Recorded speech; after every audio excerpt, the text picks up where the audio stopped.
तर दिवस होता 3 मार्च 2024. माझी सखी 21 दिवसाची झाली होती आणि त्या दिवशी आम्ही तिचं बारसं करायचं ठरवलं. सकाळी सकाळी तिचे मामा मावशी आणि छोटीशी दीदी कामाला लागली होती. काम करता करता दीदी पुन्हा सखीशी खेळायलाही गेली. काय थोडं रडू दे, जाऊ दे.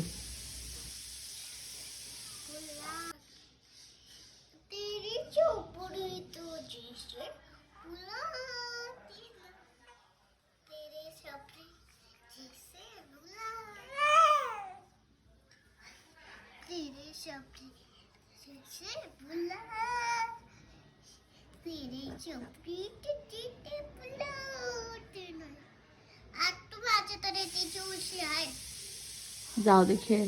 तिला सांग सोनूला रडू नको म्हणून.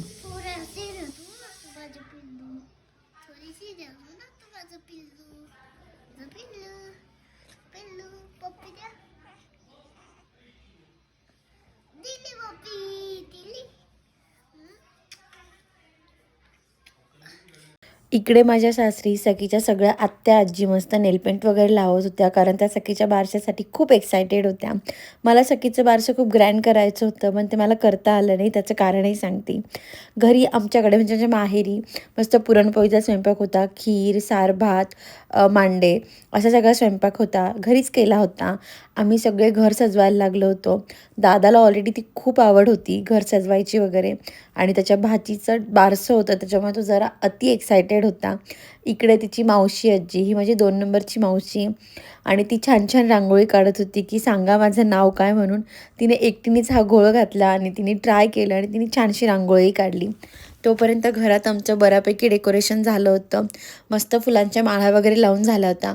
मी पाळणा सजवायचं काम घेतलं, पण मला सखीला फीड करायला इतक्या वेळ सुटायला लागलं की ते होतच नव्हतं. शेवटी ते काम पण माझ्या मामा म्हणजे माझ्या सखीच्या मामाकडे आणि माझ्या छोट्याशा भावाकडे आयुषकडे दिलं, आणि मग मी बाकी तयारीला लागली. तोपर्यंत माझी सासरची माणसं पण आलेली होती. हळूहळू सगळे जमले.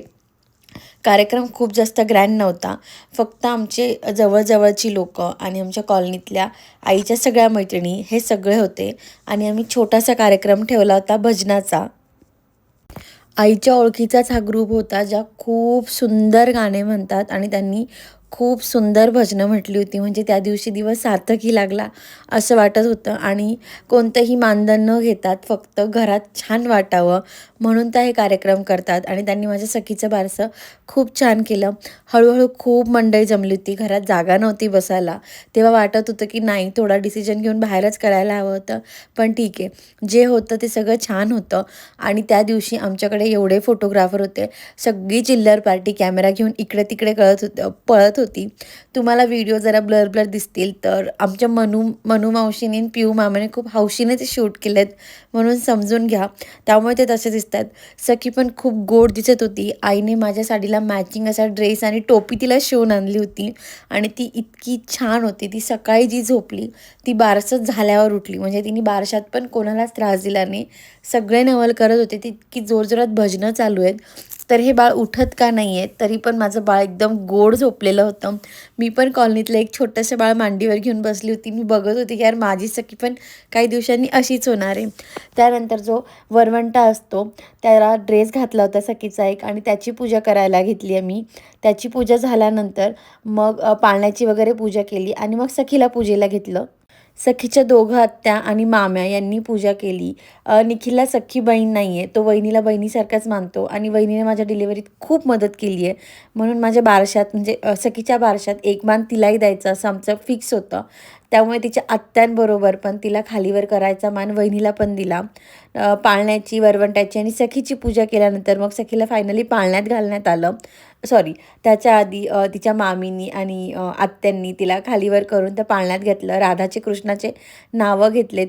तिथे ज्या सोनार मावशी बसलेल्या आहेत आमच्या कॉलनीतल्या, त्यांना त्यातला अनुभव होता त्यांच्याकडे. त्यांचा नातू होता, त्याचं बारसं झालेलं होतं. सो त्यांनी आम्हाला आयडिया दिलीत, कारण हे आमच्या घरातलं तसं पहिलंच बारसं होतं. त्यानंतर छान तिचं नाव ठेवण्यात आलं. तिचं नाव आम्ही ठेवलं होतं नित्या, कारण निखिल आणि तनया त्यात ते पार्वतीचं पण नाव आहे. नंतर तिला पाळण्यात घातलं आणि पुन्हा पाळणे म्हणायला सुरुवात केली. हळूहळू तिची दीदी, आजी, मावशी, काकू आजी, मामी आजी, मावशी आजी, पुन्हा कॉलनीतल्या आमच्या ज्या काही आईच्या मैत्रिणी आल्या होत्या त्या सगळ्यांनी तिला पाळण्यात झोका दिला. कोविडमुळे आम्हाला गौरीचं बारसं करता आलं नव्हतं. त्याच्यामुळे ते होतं डोक्यात. त्याच्यामुळे मग आईची आणि वहिनीची इच्छा होती, की आपण सखीचं बारसं घरात का होईना, पण जरा मोठ्याच स्तरावर करूयात. तर ते जुळून नाही आलं एवढं, पण जे झालं ते खूप छान झालं. आमचे खूप छान-छान फोटो झाले. मुळात सखी कम्फर्टेबल होती. सखीने रडरड केली नाही. तर असं होतं सखीचं छोटंसं बारसं. सखी त्या दिवशी खूप गोडही दिसत होती. आणि तिच्या बारशाच्या निमित्ताने का होईना सगळे छान नटून-थटून आलेले होते. जनरली बारसं 12व्या दिवशी करतात आमच्याकडे, त्याला बारी म्हणतात. पण आम्हाला सखीचं तसं करता आलं नाही, कारण आम्हाला सुतूक होतं. बट आम्ही छान. तर हा छोटासा व्लॉग होता सखीच्या बारसाच्या. माझ्याकडे जेवढ्या क्लिप्स होतात त्या मी सगळ्या ॲड केल्या आहेत. आणि याची बॅकस्टोरी अशी होती की माझ्या डोहा जेवणात जरा घोळ झाला होता. त्यामुळे सखीचं बारसं मला खूप मोठं करायचं होतं. ज्या दिवशी मी सखीला घेऊन घरी आली होती त्याच दिवशी मी दारात पप्पांना सांगितलं होतं, माझ्या पोरीचं बारसं मोठं करावं लागेल बरं का.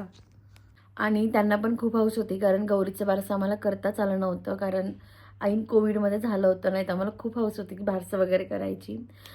इथे सगळं ठरलेलं पण होतं, पण माझ्या सासूबाई नाही म्हणाल्या. दे आर लाईक की असं कोणाला इन्व्हिटेशन द्यायला बरोबर नाही वाटत, कारण प्रत्येकाला काही ना काही घेऊन यावं लागतं.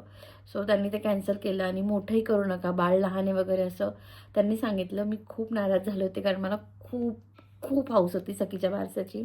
पण ठीक आहे म्हणून मग छोटंच करायचं ठरलं. मग छोटं तर किती छोटं करणार, कारण जनरली जे असतात काकू, आत्या, मामा, मामी, मावशी, ही ती लोकं असतात जी बाळ बघायला येतातच. मग छोट्यात छोटं तर असं ठरलं की जी बारीला लोकं बोलवतो आपण, म्हणजे माझ्या सासरून जे येणार होते, निखिलच्या आत्या आणि काकू वगैरे, मावश्या वगैरे, त्या येणार होत्या. मग माझ्या माहेरकडून पण जे बेसिक म्हणजे इमिडिएट जी फॅमिली मेंबर्स आहेत त्यांना बोलवलं आणि छोटंसं बारसं करायचं ठरवलं आणि ते छान पार पडलं. त्याचबरोबर आम्ही कॉलनीत आमच्या म्हणजे जेवढे आमचे पाहुणे त्याच्या दुप्पट आमच्या कॉलनीतली पब्लिक होती. म्हणजे आईच्या मैत्रिणी होत्या सगळ्या. सो छान रंगत आली होती भजनामुळे, तर खूप छान वाटलं. छान सेलिब्रेशन झालं सखीच्या बारशाचं. ती एक उणीव आहे. बघूयात पुढे कधी पूर्ण करता आली तर. म्हणजे वहिनीच्या बाळाच्या वेळेस वगैरे, नॉट अबाउट मी. तर ते आहे माझ्या डोक्यात अजून. तर असं छोटंसं बारसं माझ्या माहेरी झालं. त्यानंतर माझ्या सासरी पण सखीचं एक बारसं झालं. त्याचा मिनी व्लॉग मी पोस्ट केला होता आणि ते मिनी व्लॉग पोस्ट केल्यानंतर मी व्हिडिओज डिलीट करून टाकते. त्यामुळे त्या रिलेटेड माझ्याकडे व्हिडिओज नव्हते. सो मी ते नाही पोस्ट करत आहे. पण माझ्या सासरी पण एक 100 लोकांमध्ये सखीचं परत एकदा बारसं झालं. कारण माझ्या म्हणजे सासूबाईंच्या ज्या बहिणी वगैरे, चुलत बहिणी किंवा वहिन्या वगैरे, त्यांना आम्ही बोलवलं नव्हतं ना, आई नाही म्हटल्या होत्या म्हणून. सो त्यांना आम्ही परत बोलवलं आणि सखीचं परत एकदा बारसं करण्यात आलं. सो 2दा बारसं झाले आहेत. आणि सखीचं नाव नित्या, कारण निखिल आणि तनया नित्या, आणि पार्वतीचं नाव पण नित्या. पण कधी कधी वाटतं की सखीचं नाव कंटिन्यू करावं. ते नाव तिच्यासाठी लकी नाही म्हणता येणार, बट ते तिला शोभतं पण. आणि ते तिच्या आणि आमच्या आयुष्यात खूप काही चांगल्या गोष्टी घेऊन आल्या आहेत. म्हणून मध्ये आमचा विचारही आला होता की आपण नको करायला असं, पण नंतर पुन्हा म्हटलं ठीक आहे चला, ठेवलाय तर ठेवूयात, कारण निखिलची खूप इच्छा होती मुलगी झाली तर नित्या नाव ठेवावं. गौरी पण जेव्हा सखी पोटात होती तेव्हा गौरी तिच्या शाळेतल्या मैत्रिणीचं नाव होतं मे बी. ती म्हणायची मुलगा झाला तर आपण आधी म्हणायचं, मुलगी झाली तर आपण नित्या ठेवायचं, नाही तर खुशी ठेवायचं, नाही तर परी ठेवायचं. सो अशी नित्या झाली आहे ती. आणि तिचं नाव द वनं निघालं होतं, तर त्या रिलेटेड पण तिचं एक नाव ठेवलं जे कुंडलीत असतं. तर असं होतं सखीचं छोटंसं बारसं. डोहा जेवण माझं खूप ग्रँड झालं होतं. त्याचे व्हिडिओज वगैरे आहेत माझ्याकडे बऱ्यापैकी. तर तुम्हाला जर माझा डोहा जेवणाचा व्लॉग बघायचा असेल तर खाली पक्का कमेंट करा. मी मेक शुअर करेल की मी पुष्कराजकडनं ते व्हिडिओज घेईल आणि पोस्ट करेल. बाय द वे, बारशाचे मला खूप जास्त व्हिडिओ पोस्ट करताना आले. ह्या सगळ्या माझ्या मोबाईलमधल्या क्लिप आहेत.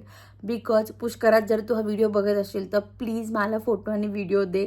माझ्या लेकीचा बड्डे येईल आता.